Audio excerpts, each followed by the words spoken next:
Sir, এখানে 3 লাখ টাকা আছে, আর এই 3 লাখ টাকার বিনিময়ে আপনাকে আমার সাথে 1 রাত কাটাতে হবে। আপনি সব কি বলছেন? আমি যা বলছি ঠিকই বলেছি। আপনাকে টাকা দিয়েছি, আপনি আমার সাথে থাকবেন। আপনি কি ভুলে যাচ্ছেন আপনি কে আর আমি কে? না, আপনি আমার বস, আর আমি আপনার অফিসে একজন সামান্য এমপ্লয়ি। আপনি যেহেতু জানেন যে আপনি এই অফিসের সামান্য একজন এমপ্লয়ি আর আমি এই কোম্পানির বস, তাহলে আপনি আমাকে কিভাবে এই জঘন্য অফারটা দিলেন? কেন স্যার? আপনারা বড় লোক, আপনাদের টাকা আছে, তাই আপনারা যা ইচ্ছা তাই করে যাবেন, আর আমরা গরিব বলে আপনাদের মতো বড় লোকদের অত্যাচার সহ্য করে যাব? মানে আপনি কি বলতে চাচ্ছেন? আমি এটাই বলতে চাচ্ছি যে আমার সাথে আপনাকে 1 রাত থাকতে হবে। আপনি একজন মেয়ে, আর লজ্জা নারীর ভূষণ, আর আপনি সেই লজ্জা ভুলে আমাকে অফার করছেন আপনার সাথে ওয়ান নাইট স্টে করতে হবে। আপনি কি লজ্জা শরমের মাথা খেয়েছেন? হ্যাঁ হ্যাঁ, আমি লজ্জা শরমের মাথা খেয়েছি। সেদিন থেকে আমি লজ্জা শরমের মাথা খেয়েছি যেদিন থেকে এই অফিসের ছোট বস, আই মিন আপনার ছোট ভাই, যেদিন আমাকে ব্যাড টাচ করেছে। হোয়াট? আপনি এসব কি বলছেন? আপনি আমার ভাইয়ের নামে উল্টো পাল্টা কথা বলতে পারেন না। না, একদম উল্টাপাল্টা কথা না।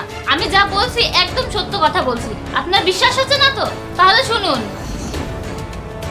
সন্ধ্যা হয়ে গেছে, এখনো তুমি কাজ করছো সুন্দরী? স্যার, হাতে একটু কাজ ছিল তো, তাই ভাবছিলাম কমপ্লিট করে বাসায় চলে যাব। তুমি এত সুন্দর একটা মেয়ে, তোমার এই কোমল হাতে এই কষ্টের কাজ কি মানায়? মানে স্যার, আপনি কি বলতে চাচ্ছেন?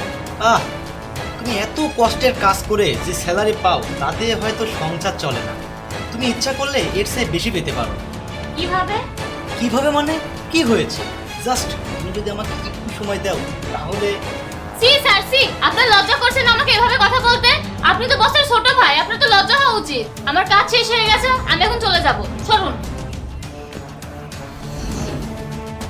ছি ছি ছি ছি ছি ছি, আমার ভাবতেও ঘৃণা হচ্ছে।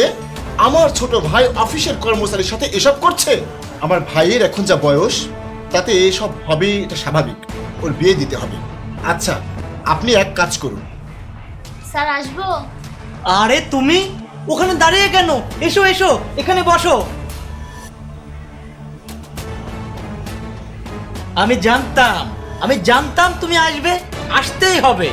এমন একটা সুন্দরী, মানে ড্রেস কিনতে প্রতি মাসে যা লাগে তা তো তুমি স্যালারিই পাও না। আচ্ছা একটা কথা বলো, বলো তোমাকে কত দিতে হবে? আরে না না, স্যালারি বাড়ানোর কথা তো আপনিই বলেছেন, তো আপনিই বলে দিন কত টাকা দিতে চান। 50,000? 50,000 টাকা তো অনেক কম হয়ে যায়, এতে হবে না, আরো বাড়াতে হবে। 1 লাখ। 1 লাখ?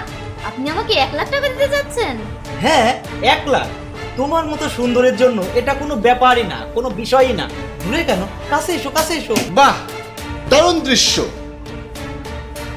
এই মেয়ে এখানে কি? সি সি সি, সরো সরো সরো। দেখো তো ভাইয়া, এই মেয়ে হঠাৎ করে আমার রুমে ঢুকে উল্টাপাল্টা কাজ করার চেষ্টা করছে। সি সি সি, তোমার কারণে আমি কিভাবে সমাজে মুখ দেখাবো বলো তো? লজ্জা করে না আপনার? আপনি নিজে দোষ করে আবার আমাকে দোষী করছেন। দেখেছেন স্যার, আমি বলেছিলাম না? এবার তো আপনি নিজে চোখেই দেখলেন আপনি আপনার ভাইয়ের কাণ্ড। তুমি দেখলে ভাইয়া কিভাবে আমাকে চটটা দিল? তোকে একটা না 10টা থাপ্পড় দেওয়া উচিত। আমার একটা সম্মান আছে, আর আমি তোর বড় ভাই বিধায় তোকে কিছু বলতে পারছি না। তা না হলে আমি তোর মুখে চুনকালি লাগিয়ে দিতাম, কিন্তু তাতে তো আমারই সম্মান যাবে।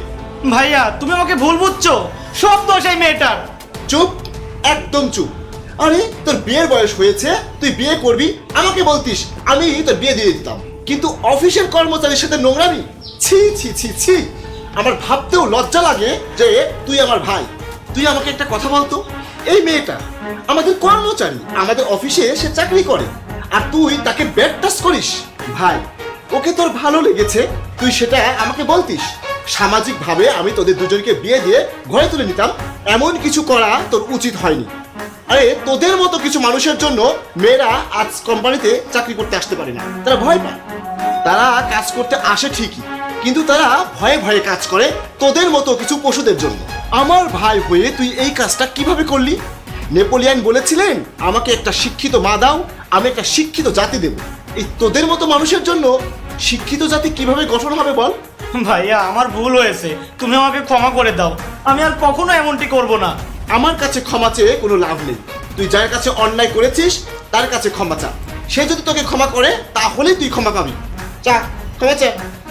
আমি আমার ভুল বুঝতে পেরেছি, তুমি আমাকে ক্ষমা করে দাও। আমি কখনো আর এমনটি করব না। আর আমিও তোকে তোর এই ভুলের জন্য কঠিন শাস্তি দেব। শিলাকেই তোর বিয়ে করতে হবে, তাহলেই তুই ওর সাথে যে অন্যায় করেছিস তার উচিত শিক্ষা হবে। ঠিক আছে ভাইয়া, তুমি যা বলবে আমি তাই করব। শিলা, তোমার কি কিছু বলার আছে? না স্যার, আমি আর কি বলবো, আপনি আমার বাবা মায়ের সাথে কথা বলুন। ঠিক আছে, তাই হবে।